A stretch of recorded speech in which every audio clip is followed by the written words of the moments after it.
এই হালিমা সাদিয়া নবীকে নেওয়ার জন্য মক্কায় আসছেন। বান্ধবীদের সাথে তিনি আসছেন। বান্ধবীদের উট আগে চলে গেল। হালিমা সাদিয়ার উটটা ছিল বড় দুর্বল। তিনি মক্কায় ঢুকতে ওরা আগে ঢুকলো। প্রতিটা ঘর থেকে টাকার বিনিময়ে বাচ্চা সংগ্রহ করলো, কিন্তু নবীকে ওই মহিলারা কেউ নেয় নাই, কারণ নবীজির বাবা নাই, তিনি এতিম সন্তান যদি নেওয়া হয় বকশিশ বেশি মিলবে না, এজন্য তারা কেউ নিল না। কিন্তু হালিমা সাদিয়া তিনি সবার পরে মক্কায় ঢুকলেন, বাচ্চা তো পান না। নবীজির দরজার সামনে যে ডাক দিলেন, আসেনি গো কোন সন্তান? নবীজি আম্মা আমেনা ভিতর থেকে ডাক দিয়া বলেন, আছে তো আমার মুহাম্মদ, কিন্তু আমার মুহাম্মদকে কেউ নিতে চায় না, কারণ মুহাম্মদের বাবা নাই, এতিম, বকশিশ বেশি মিলবে না, এজন্য কেউ নিতে চায় না। তুমি কি নিবা নাকি? হালিমা সাদিয়া বলতেছে, আমার একটু দরজাটা কইলা দেখাও, চেহারাটা এক নজর দেখাও। দরজা কইলা নবীর চেহারা দেখা মাত্রই নবীর দূত মা হালিমা সাদিয়া তিনি আল্লাহু আকবার কইয়া চিৎকার দিয়ে উঠলেন, এত সুন্দর চেহারা, ওগো আমেনা, টাকা লাগবে না, পয়সা লাগবে না, চেহারায় কই এই বাচ্চা বরকতি বাচ্চা। আল্লাহু আকবার জোরে কও। নিজের কুলে তুইলা নিজের কুলে উঠাইয়া তিনি আসলেন। উটের পিঠে উঠবেন, স্বামী ডাক দিয়া কয়, হালিমা গো, কোন বাচ্চা পাইছনি? হালিমা সাদিয়া বলেন, স্বামী গো, কিছু শুধু পাইছি না, চেহারাটা এক নজর তাকায় দেখো। চেহারায় কয়, আমরা সব পাইয়া গেছি। চেহারায় কয়, সব পেয়ে গেছি। যেই সকল মহিলারা রসুলকে এতিম জানার পরে নিল না, এরা লাভে আছে না লসে আছে? দুনিয়ার কোনো মানুষে কইতে পারবো এরার নাম কি ছিল? আরবের মানুষই নি পারবো, মক্কার মানুষও তো এদের নাম ঠিকানা জানে না। এরা কারা কারা আসছিল রসুলকে নেওয়ার জন্য, কিন্তু রসুল এতিম জানার পরে নিল না। এরা কারা, এদের পরিচয় কি পৃথিবীর কেউ জানে না। কিন্তু নবীকে এতিম জানার পরেও যিনি নিয়েছিলেন কুলে, তিনাকে শুধু আরবের মানুষ না, বাংলাদেশের মুসলমান না, শুধু সারা পৃথিবীর মুসলমান তার নাম জানে। তিনি হলেন হালিমা সাদিয়া রাদিয়াল্লাহু আনহা। সুবহানাল্লাহ, একটু আওয়াজ দিয়া কোন, একটু আওয়াজ দিয়া। আমার ভাইরা, ওই হালিমা সাদিয়া স্বামী কইতেছে, বিবি গো উঠো। হালিমা সাদিয়া রসুলকে কুলের মধ্যে নিয়ে তিনি উঠবেন। হালিমা সাদিয়ার স্বামী সামনে বসলেন, আর হালিমা সাদিয়া রাদিয়াল্লাহু আনহা তিনি বসলেন পিছনে নবীকে কোলে নিয়া। এইবার উঠকে স্বামী বলতেছে, উঠে চল বাড়ি যাব। কিন্তু উঠ যে বইছে, উঠ তো উঠে না, নড়ে না, চড়ে না। উঠে পিঠা, কিন্তু উঠ নড়ে না, চড়ে না। আরো পিঠা, উঠ লড়ে না, চড়ে না। এইবার উঠে আল্লাহর কাছে জবান চায়, জবান, আল্লাহ তুমি জবান দেবানি, আমি কেন চলি না, কেন হাঁটি না, একটু মালিকরে কইমু। সাথে সাথে আল্লাহ উটের জবান খুলে দিছে। সুবহানাল্লাহ জোরে বলেন। আল্লাহ চাইলে পারে কি পারে না? মানুষের জবান আল্লাহ কেড়ে নিতে পারে কি পারে না?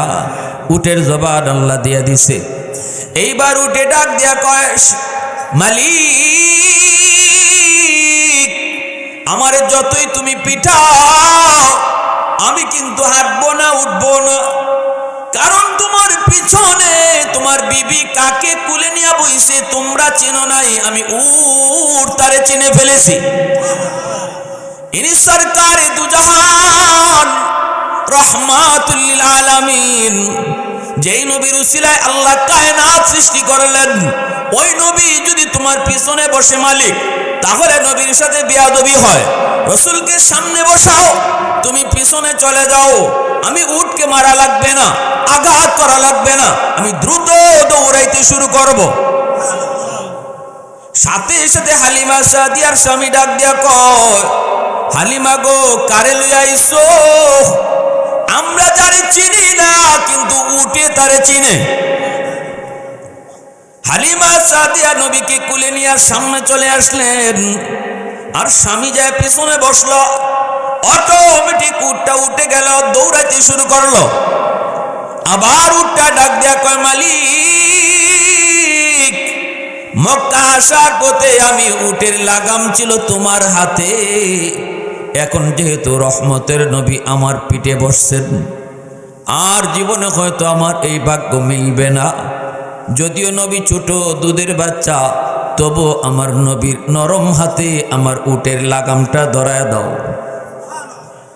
আমি উটের লাগামটা নবীর নরম হাতে তুমি ধরায় দাও। যেই মাত্র নবীজির হাতে লাগাম ধরায় দেওয়া হলো, সাথে সাথে উটের শক্তির মধ্যে বরকত চলে আসলো।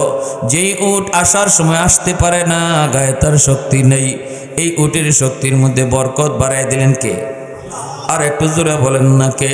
কারণ আল্লাহ পাক রব্বুল আলামিন কয়, এই দুনিয়ার বরকত রাজি শুন, আমার বন্ধু যেখানে যাবে সেখানে বরকত তার পিছনে পিছনে যাবে। বন্ধুর হাত যেখানে লাগবে সেখানেই বরকত ছুটে যাবে। আমার বন্ধু যাইতেছে হালিমা সাদিয়ার ঘরে, এখন থেকে আর হালিমার ঘর নয়, এই ঘর হলো আমার বন্ধুর ঘর। অতএব আমার বন্ধু ঘরে পৌঁছার আগে আগে তোমরা বরকত হালিমার ঘরে যায় প্রবেশ করো।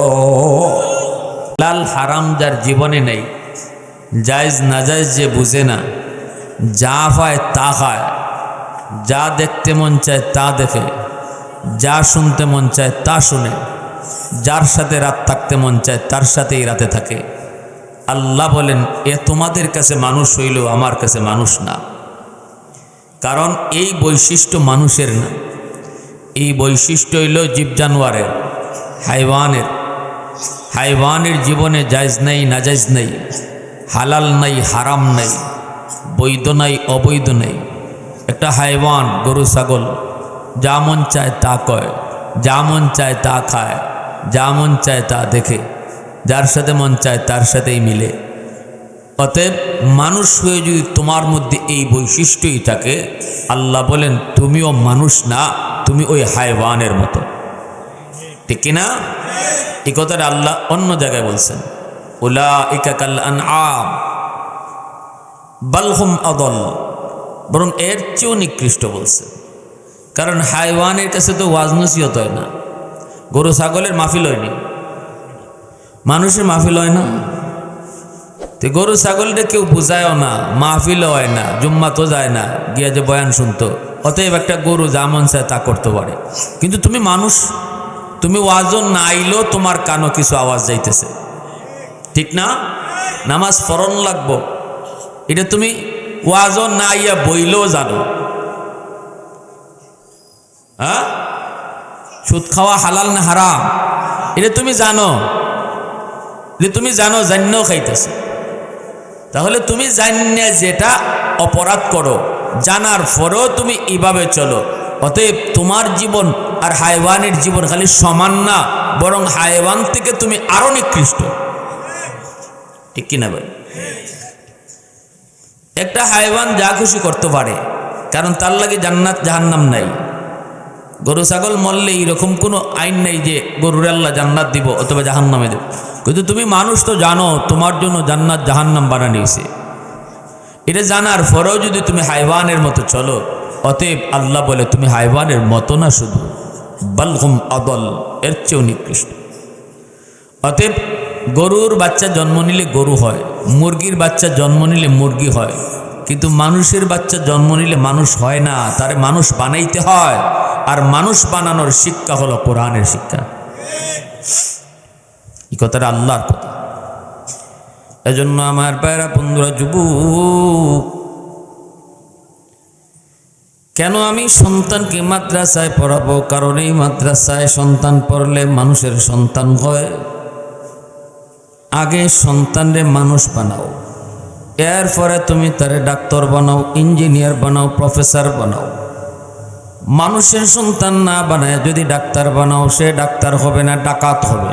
কিনা ধরে বলো, ডাক্তার হবে না কিন্তু ডাকাত হবে।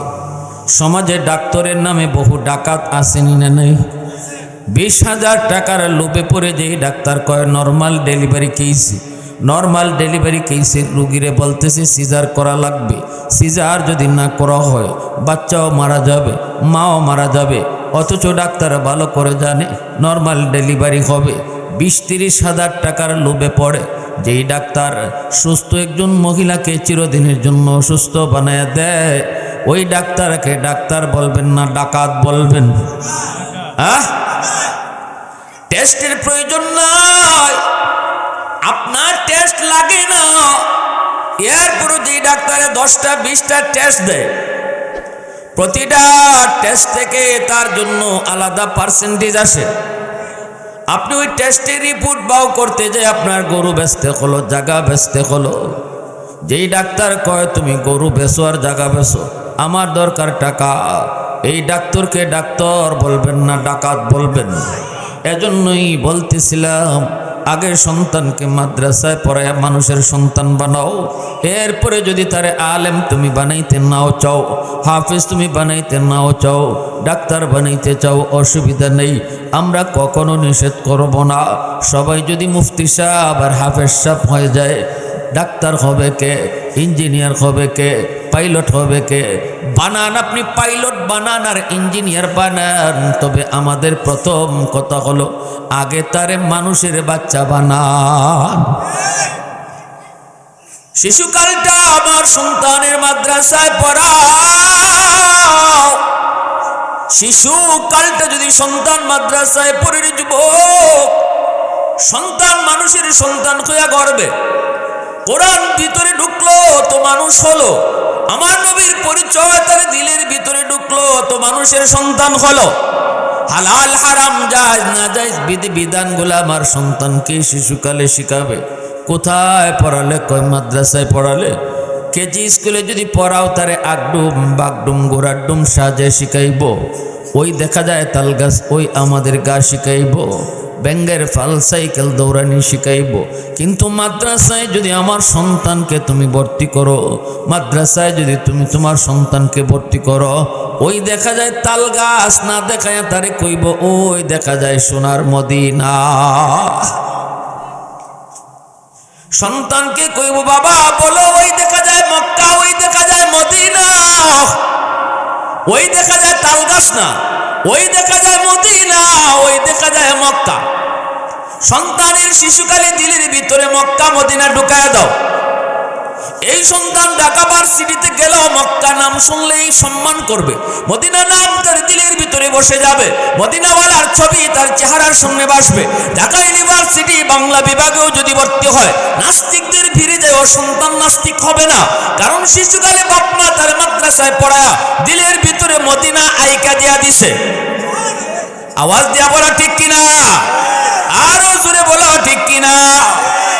এজন্য আল্লামা ডক্টর ইকবাল লন্ডনের অক্সফোর্ডে যখন তিনি পড়তে যাবেন, মাকে বলেছিলেন মা আমি ওই জায়গায় কেমন করে মুসলমানে নিয়ে বাঁচবো, আমারে যে পড়ায় সে তো ইহুদি, ডান দিকে ক্লাসমেট যে বসা সে তো ইহুদি, বাম দিকে যে সেও ইহুদি, ডাইনে বামে সামনে পিছনে ইহুদি আর খ্রিস্টান, সর্বত্র শুধু ইহুদি আর খ্রিস্টান। ওখানে আমি আল্লামা ইকবাল, আমি ইকবাল কেমন করে মুসলমানি নিয়ে টিকবো? তখনই আল্লামা ডক্টর ইকবালের মা কইছিল বাবা শুনো, আমি কসম খায় বলতে পারি বিন্দু পরিমাণও তোমার মুসলমানের ক্ষতি হবে না, কারণ শিশুকালে তোমার শিশুকালে আমি মা তোমার চোখে মদিনার সুরমা লাগায় দিছি। والليل مغي زلف محمد كترنم، والليل مغي زلف محمد كترنم، والشمس برخسار احمد كترنم، والفجر مغي صبح رسالت کی بشارت، والعصر مغي دور نبوت کی بشارت، ہر پھول مغي روی مدینہ کا تبسم، شاخوں کی لچک میں بے قضا کا تکلم، یاسین سے مولا نے کبھی ان کو پکارا، यासीन से मौला ने कभी उनको पुकारा, हामीम कभी और कभी तौसीन इशारा, ये रमज़ है कुछ आशिक माशूक के माबैन, समझाए जिन्हें खल्क़ में अक्सर वर कौनैन, समझाए जिन्हें खल्क़ में अक्सर वर कौनैन। मुसलमाনের আওয়াজে বলো আল্লাহু আকবার। হয় নাই? আওয়াজটা মুসলমানের আওয়াজ হইছে না? আর একটু জোরে আল্লাহু আকবার, আরো জোরে আল্লাহু আকবার। এজন্য বলতেছিলাম যুবক, আমার আপনার সন্তানের শিশুকালটা হলো তার জীবনের ফাউন্ডেশন। ফাউন্ডেশন যত মজবুত হবে, ঘর তত মজবুত হয়। সন্তানের শিশুকালটা যদি ধর্মীয় শিক্ষার ভিতরে গড়ে ওঠে, তাহলে এই সন্তান ধর্মের উপরে তত মজবুত হয়। ঠিক কিনা জোরে কও? শিশুকালটা অবহেলায় কাটাবেন না। শিশুকালটা তারে ব্যাঙ্গের ফল সাইকেল দৌড়ানি শিখায় বড় করবেন না। মনে রাখবেন, সন্তান কিন্তু বাপ মার কাছে আল্লাহর পক্ষ থেকে রাখা আমানত। আমার সন্তান আল্লাহর পক্ষ থেকে আমার কাছে আমানত। আমানতের বস্তু নিজের ইচ্ছা মতো ব্যয় করা যায় না। আমানতের বস্তু যিনি মালিক, তার মর্জি মতোই ব্যয় করতে হয়, ব্যবহার করতে হয়। অতএব আমার সন্তানকে আমি কোথায় লেখাপড়া করাবো, এই ব্যাপারে বাপ মার কোনো সিদ্ধান্ত চলবে না। সিদ্ধান্ত চলবে সন্তানের মালিক যিনি, তার তিনি কে? আল্লাহ নামও নিতে আপনার কষ্ট হয় নাকি? তো কেডাকেডায় নেন নাই আল্লাহ জুড়ে? সন্তানের মালিক কে?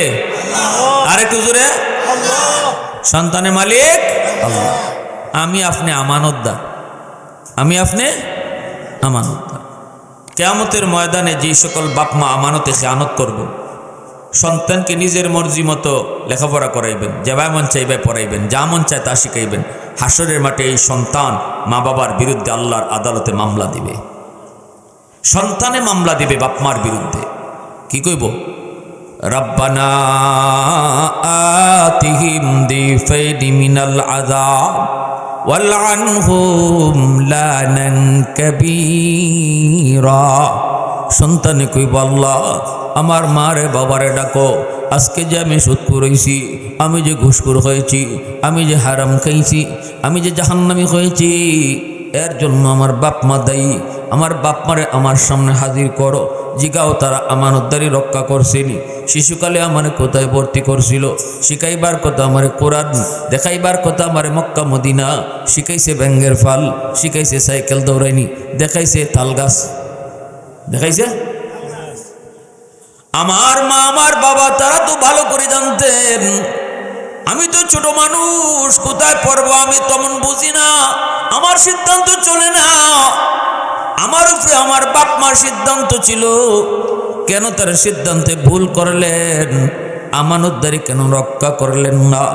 আজ যদি তারা আমাকে কোরআন শিখাইতেন, আখিরাত যদি আমাকে শিখাইতেন, পরকাল যদি তারা আমাকে বুঝাইতেন, এমন জায়গায় যদি আমার পড়ালেখা করাইতেন, সেখানে পড়লে পড়ে কোরআন শিখা যায়, কোরআন বোঝা যায়, আখিরাত জানা যায়, তাহলে তো আজকে আমি জাহান্নামী হইতাম না, আজ আমি জাহান্নামী হইতাম না। অতএব আমার মা বাবার আনো, আমাকে তুমি যেই পরিমাণ শাস্তি জাহান্নামে দিবা গো মাবুদ, আমার মা বাবাকে ডাবল শাস্তি দেও। জোরে কও নাউজুবিল্লাহ। দুশ্মনের মামলায় না, কলিজার টুকরা সন্তানের মামলায় বহু মা বহু বাবা আল্লাহর আদালতে আসামি হবে।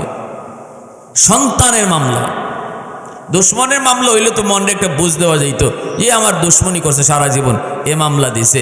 কিন্তু না, অথবা আমি তার জমি দখল করে রাখছিলাম, জোর করে তার জমি দখল করে বুক করছি, এজন্য তার মামলা হইতে পারে, মান্য নেওয়া যায়। কিন্তু সন্তানের মামলা কেন?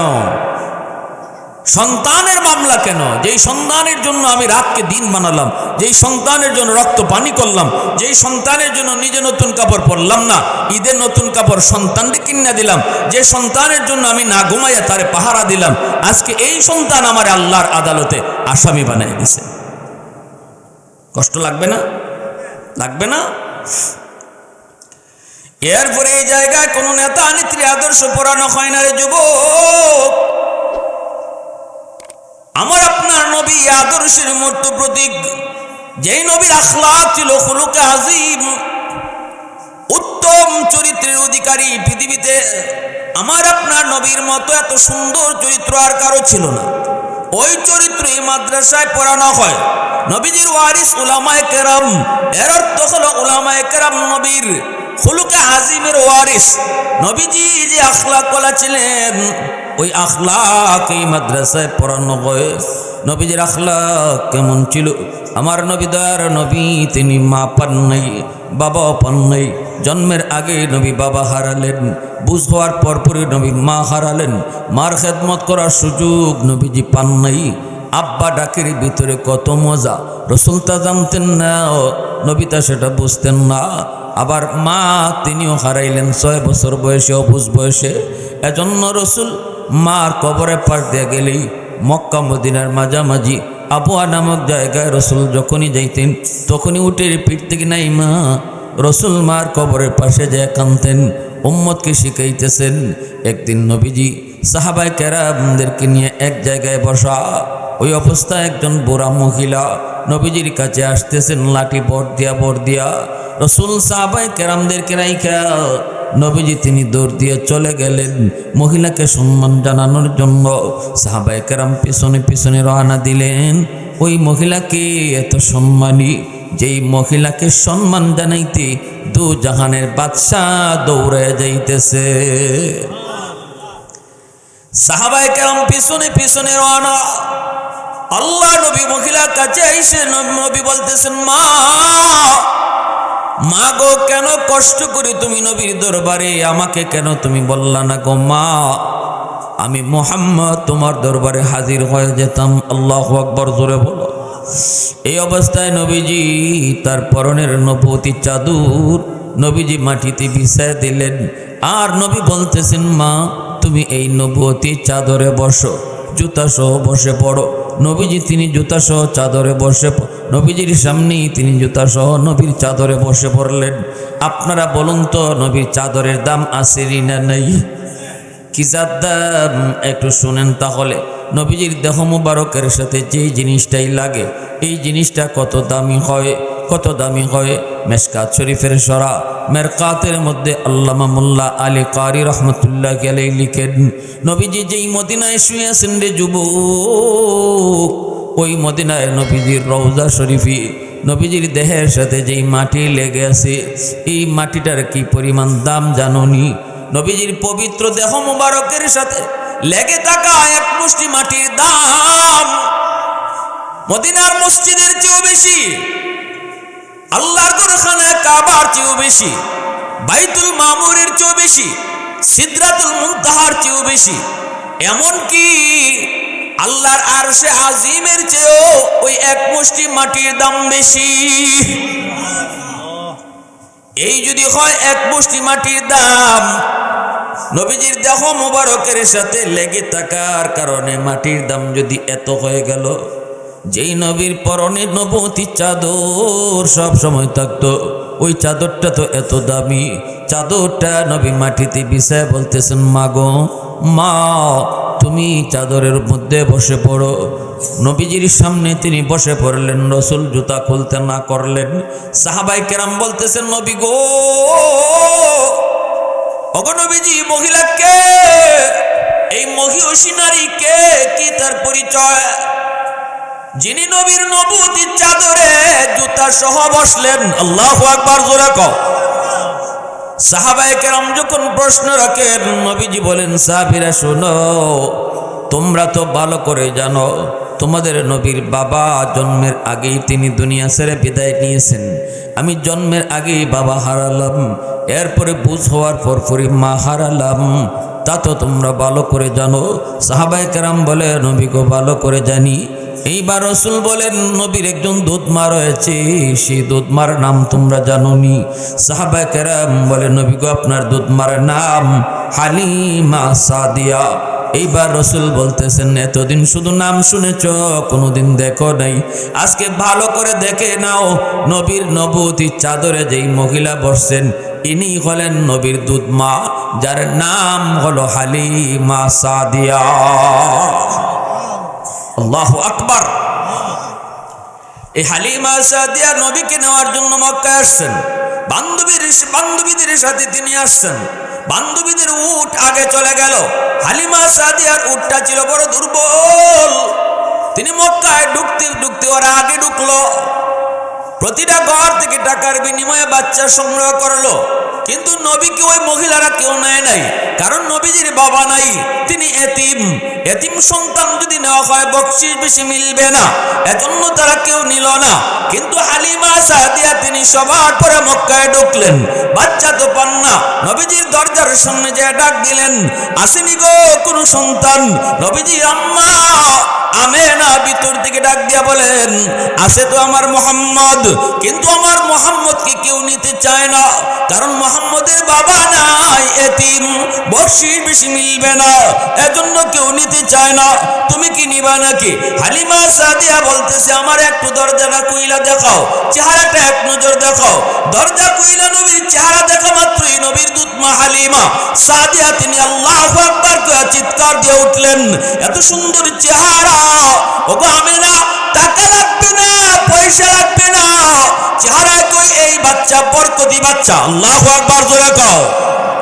নিজের কুলে তুইলা নিজের কুলে উঠাইয়া তিনি আসলেন, উটের পিঠে উঠবেন, স্বামী ডাক দিয়া কয়, হালিমা গো কোন বাচ্চা পাইছুনি? হালিমা সাদিয়া বলেন, স্বামী গো কিছু শুধু পাইছি না, চেহারাটা এক নজর তাকায় দেখো। চেহারায় কয়, আমরা সব পাইয়া গেছি। চেহারায় কয় সব পেয়ে গেছি। যেই সকল মহিলারা রসুলকে এতিম জানার পরে নিল না, এরা লাভে আছে না লসে আছে? দুনিয়ার কোনো মানুষে কইতে পারবো এরার নাম কি ছিল? আরবের মানুষই নি পারবো, মক্কার মানুষও তো এদের নাম ঠিকানা জানে না। এরা কারা কারা আসছিল রসুলকে নেওয়ার জন্য, কিন্তু রসুল এতিম জানার পরে নিল না। এরা কারা, এদের পরিচয় কি পৃথিবীর কেউ জানে না।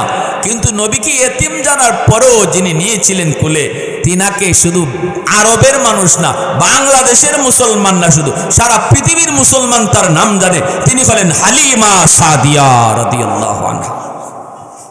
সুবহানাল্লাহ, একটু আওয়াজ দিয়া কোন, একটু আওয়াজ দিয়া।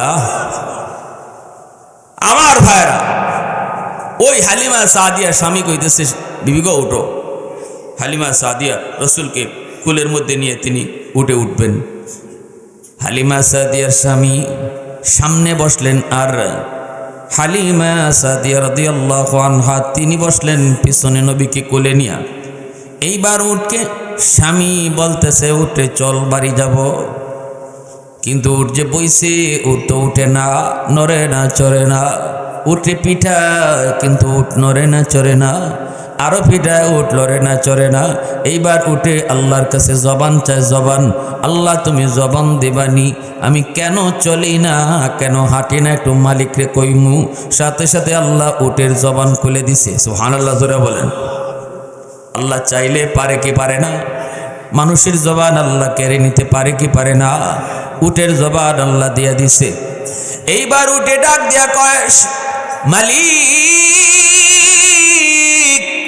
আমারে যতই তুমি পিঠাও, আমি কিন্তু হাঁটবো না, উঠবো না, কারণ তোমার পিছনে তোমার বিবি কাকে কুলে নিয়ে বইছে তোমরা চেনো নাই, আমি উট তারে চিনে ফেলেছি। ইনি সরকারে দুজাহান, রহমাতুল লিল আলামিন, যেই নবীর উসিলায় আল্লাহ কায়নাত সৃষ্টি করলেন, ওই নবী যদি তোমার পিছনে বসে মালিক, তাহলে নবীর সাথে বেয়াদবি হয়। রসুলকে সামনে বসাও, তুমি পিছনে চলে যাও, আমি উটকে মারা লাগবে না, আঘাত করা লাগবে না, আমি দ্রুত দৌড়াইতে শুরু করব।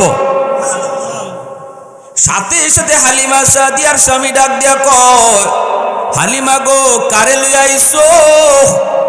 আমরা যারে চিনি না, কিন্তু উটে তারে চিনে। হালিমা সাদিয়া নবীকে কুলে নিয়ে সামনে চলে আসলেন, আর স্বামী যায় পিছনে বসলো। অটোমেটিক উটটা উঠে গেল, দৌড়াইতে শুরু করলো। আবার উটটা ডাক দেয়া কয়, মালিক মক্কা আসার পথে আমি উটের লাগাম ছিল তোমার হাতে, এখন যেহেতু রহমতের নবী আমার পিঠে বসছেন, আর জীবনে হয়তো আমার এই ভাগ্য মিলবে না। যদিও নবী ছোট দুধের বাচ্চা, তবু আমার নবীর নরম হাতে আমার উটের লাগামটা ধরায় দাও। আমি উটের লাগামটা নবীর নরম হাতে তুমি ধরায় দাও। যেই মাত্র নবীজির হাতে লাগাম ধরায় দেওয়া হলো, সাথে সাথে উটের শক্তির মধ্যে বরকত চলে আসলো। যেই উট আসার সময় আসতে পারে না, গায়ে তার শক্তি নেই, এই উটের শক্তির মধ্যে বরকত বাড়ায় দিলেন কে? আর একটু জোরে বলেন না কে?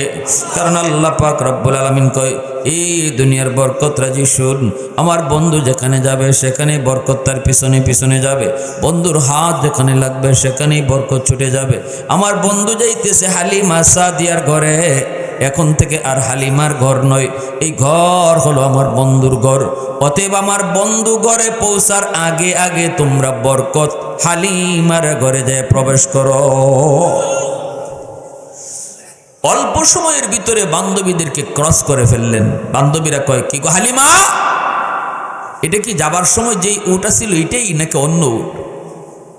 হালিমা সাদিয়া কয়, না গো বান্ধবীরা, এটা ওই উঠি, নতুন কোন উট নয়। কয়, তাহলে এত বরকত এত শক্তি আসলো কোত্থেকে?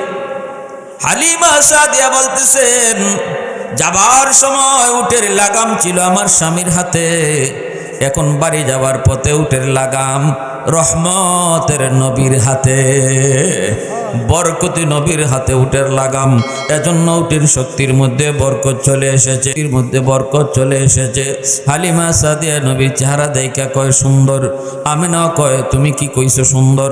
আমি তো কই আমেনা জীবনে আমার মানিকের মতো এত সুন্দর কাউকে দেখি নেই। আল্লাহ পাক কয়, জিব্রাইল তুমি একটু কও, আমার বন্ধুর মতো সুন্দর কাউকে তুমি দেখছো নি?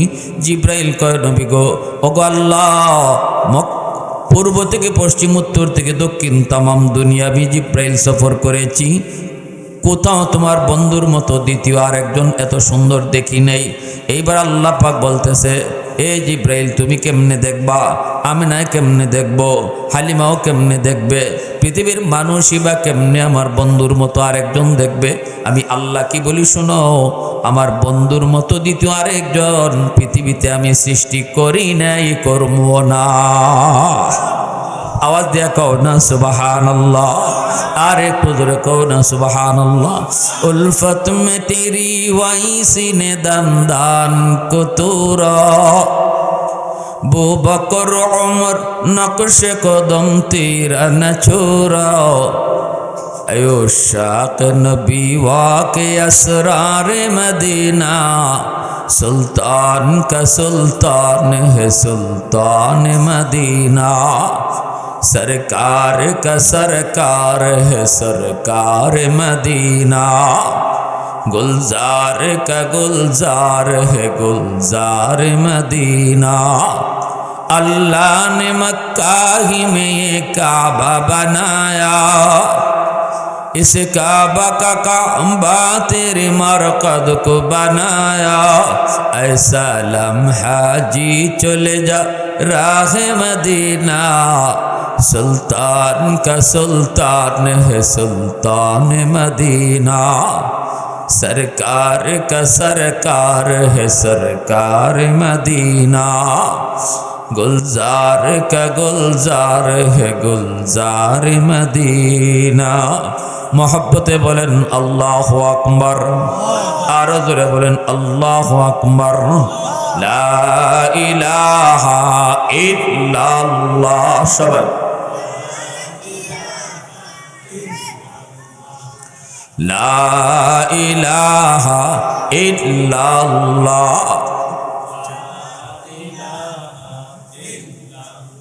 जुरे ला इलाहा इल्लल्लाह,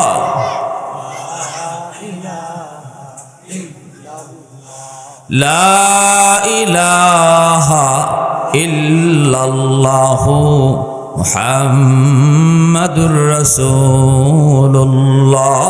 জুরে সুরে বলি সাল্লাল্লাহু আলাইহি ওয়াসাল্লাম। তাহলে নবীজি দেখায় গেছেন দুধমার সম্মান যদি রসুল এভাবে করলেন, চাদর বিছাইয়ে দিলেন, বসায় দিলেন। এই তোমরা এবার চিল্লাও কি?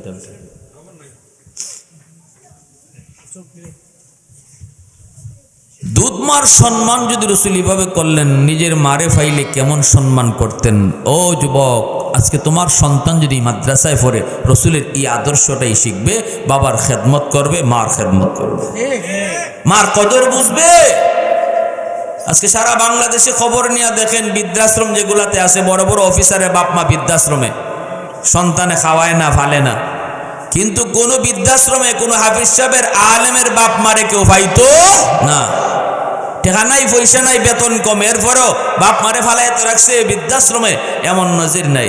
কোটি কোটি টাকার মালিক শিল্পপতি বাপ মারে তো রাখছে ফালাইয়া বৃদ্ধাশ্রমে, এমন নজির আছে, ঠিক কিনা?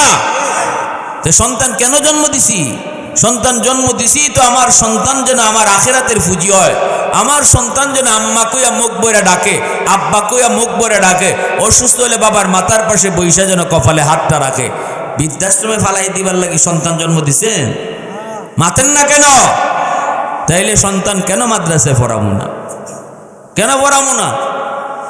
অনেকে মনে করে মাদ্রাসায় পড়াইলে পরে চাকরি বাকরি নাই, এই কি নাই, সার্টিফিকেট নাই, চাকরি পাইতো না, বাকরি পাইতো না। বিএ পাস করে, এম এ পাস করে বাংলাদেশে চাকরি নাই, চাকরি হয় না, রিক্সা চালায়, এমন একজন দুইজন। অভাব নাই, অভাব নাই। মেট্রিক পাসের কোনো দামই নাই, আই পাসের কোনো দামই নাই। বিএ পাস করলেও চাকরি লাগি ঘুরতে ঘুরতে জুতা শেষ, ঠিক কিনা? জোরে কর, জুতা শেষ চাকরির লাগে। আর ভালো করে মনে রাখবেন, মাদ্রাসায় পড়ে আপনার সন্তান যদি আলেম হয়, হাফেজ হয়, টাকা যদি কম হয়, আল্লাহর ঘরের খেদমতে থাকবো, মাদ্রাসার খেদমতে থাকবো, পয়সা কম কিন্তু বরকত বেশি দিব আল্লাহ বাড়াইয়া, ঠিক না? নি বরকতের মালিক কে? বরকত আল্লাহ বাড়াইয়া দিব। ওলামায়ে কেরাম বেতন কম পায়, এরপরও শানের সাথে চলে। চালায় কাটায়? জোরে বলেন, চালায় কাটায়? আল্লাহ চালায়। আর আরেকটা কথা ইয়াদ রাখবেন, রিজিকের জন্য আল্লাহরে ভুলন নাই, কারণ মানুষ আয় পরে, রিজিক আয় আগে। এজন্য সন্তান দুনিয়াতে আইয়ই দেখে মার বুকো তার দুধ রেডি, দুধ কিন্তু আল্লাহ আগে ফাটায়, বাচ্চা পরে আয়। এতে আল্লাহ মেসেজ দেয়, বান্দা শুন, তুই দুনিয়া যাওয়ার আগে তোর রিজিক আমি পাঠাইছি, অতএব এই রিজিকের লাগি আমি আল্লাহরে ভুলিস না, আমি আল্লাহরে ভুলিস না। দোকানদারি করতে গিয়া নামাজ ভুলিস না, না না, দুনিয়াদারি করতে গিয়া হালাল হারাম ছাইরে দিস না, আমি আল্লাহরে ডরাইস, কারণ তোর রিজিক আমি আল্লাহ কি পরিমাণ দুনিয়াত আছে এটা আগেই পাঠাই দিছি। জোরে কন্যা সুবহানাল্লাহ, আরো জোরে কন্যা সুবহানাল্লাহ। প্যারে হাজরিন, অতএব আজকে যদি আমার সন্তান মাদ্রাসায় পড়াই, প্রথম নম্বর কথা হইল আমার সন্তান মানুষের সন্তান হবে, এরপরে হইলে আমার সন্তান মুসলমানই শিখবে, এরপরে আমার সন্তান যদি হাফেজ হয়, আলেম হয়, আল্লাহর কালাম যদি সিনায় দেয়, আল্লাহ যদি তৌফিক দেয়, আমার সন্তানের মাথায় ফাগরি উঠবে, আমার সন্তানের মাথায় ফাগরি ফরাবে দুনিয়ার মানুষ, আর হাসরের মাঠে আমি বাপ মার মাথায় ফাগরি ফরাইবেন আল্লাহ নিজে। মান ক্বারা আল কুরআন ওয়া আমিলা বিমা ফিহি উলবিসা ওয়ালিদাহু তাজান ইয়াউমাল কিয়ামা দাউহু আহসানু মিন দাউই শামস আও কামা ক্বালা নবী আলাইহিস সালাম। রাসূল বলেন, শোনো, হাফেজ সাহেবের বাপ মার মাথায়, আলেমের বাপ মার মাথায় পাগড়ি পরাইবেন আল্লাহ, আর হাফেজ সাহেবের মাথায় আর আলেমের মাথায় পাগড়ি পরাইব মানুষ, বাপ মার মাথায় পাগড়ি পরাইবেন আল্লাহ। আল্লাহর হাতে, কুদরতি হাতে পাগড়ি পরার নিয়ত কার কার আছে? একটু হাতটা আল্লাহরে দেখান।